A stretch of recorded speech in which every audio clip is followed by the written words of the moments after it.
Hello everybody and welcome to this video all about Oscar Wilde's play The Importance of Being Earnest, and in this video I'm going to be talking about key themes in the play. This video is aimed at students that are studying the play for the AQA Aspects of Comedy course, the English Lit course, but it could also be relevant to anybody who's also interested in the play or studying the play for any other qualification at any other age. So there are four main groups of theme that I'm going to be talking about in this video: the pursuit of marriage, money and class and character, the importance of names and identities, and also hypocrisy, folly, which means, I suppose, foolishness, and Victorian morality as well. So if we talk about marriage first, now we have here a dramatic comedy. It's a comedy of manners. And because it's a comedy, you're going to have marriage as a driving force. And that is the case here. So the pursuit of marriage is often is really the plot. How are these people going to achieve their desired love interest? So, of course, the main goal of the men, Algy and Jack, is to navigate towards the engagement of Cecily and Gwendolen. But there are lots of pitfalls and dysfunctionality along the way, and that is what the audience will find humorous. Not necessarily marriage itself or getting married, but actually how the characters get to the point. And that's obviously what the play is about. So some of the barriers, for example, the names, Jack and Algy lying about who they are, the women thinking Ernest is the most important thing in a marriage or a relationship, the problems about Jack's past and the lineage issue. Who is he? Where's he come from? And all of the disguise and deception that goes along with it along the way. So the pursuit of marriage is definitely a key theme. Money, class and character is another key theme, because this is a society which is concerned with wealth, family, status and morality. And Lady Bracknell, of course, is often seen as the archetypal character that shows this. It's a society which is preoccupied with appearances, the earnestness, respectability, manners and politeness. And that is a lot of where the entertainment comes from, is actually Wilde presenting a very superficial society full of quite superficial upper-class characters. After Lady Bracknell's interrogation of Jack in Act 1, of course, she finds out that he has the cash but doesn't have the class, and that is a barrier, that's a problem. And because of the big question mark and intrigue about Jack's past, the wooing of Gwendolen cannot continue, under Lady Bracknell's nose anyway, because of this big question about where has he come from. He might be, for example, of lower status. So through this interrogation of Jack by Lady Bracknell, Wilde could potentially be highlighting the hypocrisy of the Victorian elite, who aspire to show the facade of seriousness, but who constantly look for ways at which to reject it, so through disguise, for example. Both Algy and Jack seem to be blind to their own deceit.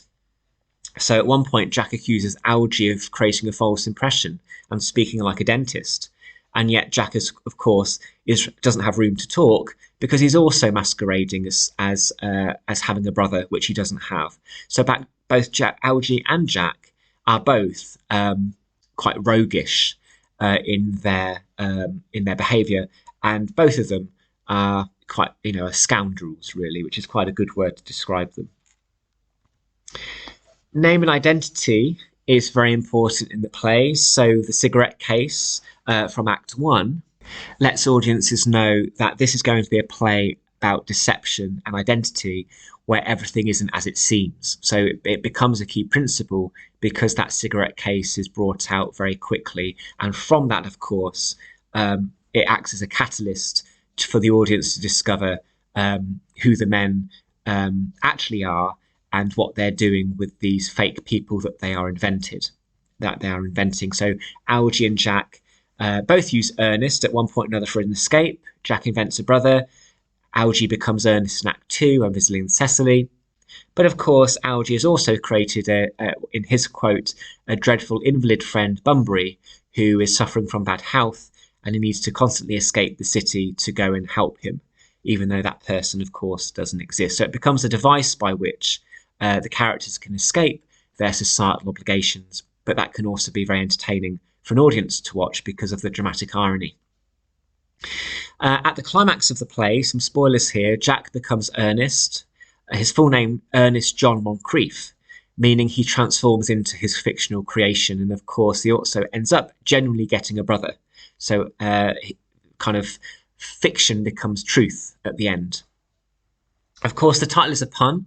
The title alludes to the importance placed on being earnest with the A, which means to be serious, solemn, moral, and respectable.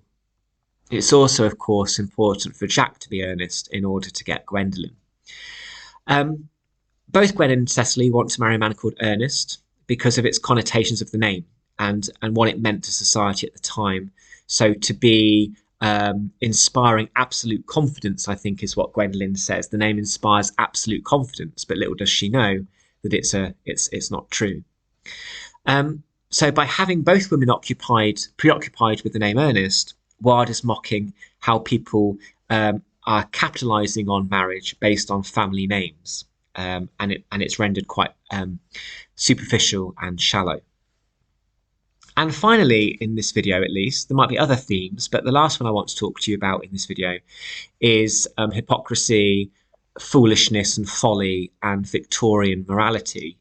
So Wilde, of course, in this play is using a Horatian satire to mock the hypocrisy of the characters and to really basically say that these characters are indicative of the whole upper class of the time. So it's an indirect attack of the shallowness and hypocrisy of these characters.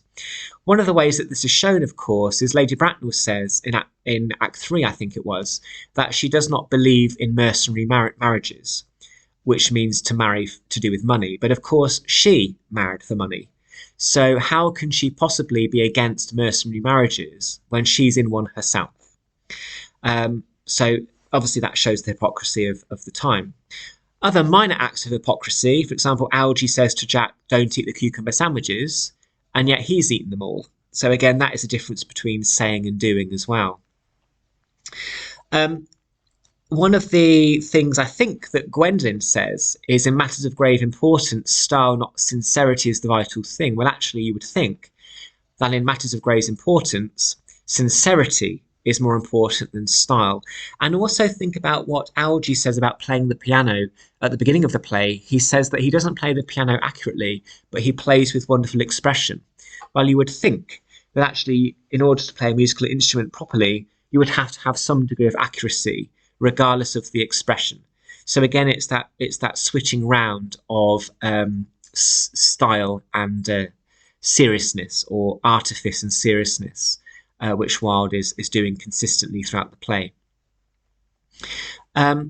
Wilde is indirectly accusing the upper class, of course, many of which would have been the audience, because theatre at the time would have been seen as quite an upper class thing to do, to go and see. He's actually indirectly criticising the audience who was watching the play of being hypocritical. So what Wilde is essentially saying is, you might not announce it publicly, but I know that you're all Bunburyists. I know that you're all going around in secret trying to find ways to reject the moral standards that you say are important to keep. So it's an indirect attack of Wilde saying, I know what you're doing, even if you're not saying it publicly. And of course, Wilde, as a gay writer, was ostracised and also imprisoned for being homosexual and having an affair with Lord Alfred Douglas. And of course, that would have made, I imagine, Wilde very bitter about it. But what he's seeing is he's also seeing people that are getting away with it.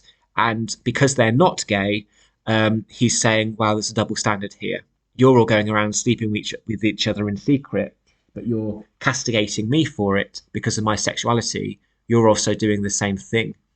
You just happen to be heterosexual. So there's probably there some degree of indirect criticism based on Wilde's homosexuality and the way in which society would have treated homosexuals at the time. So hopefully that was useful. A shorter video, but a video that goes through 4 of the main themes that we see in Oscar Wilde's play, The Importance of Being Earnest. Thanks for watching, and good luck in your studies. Thank you.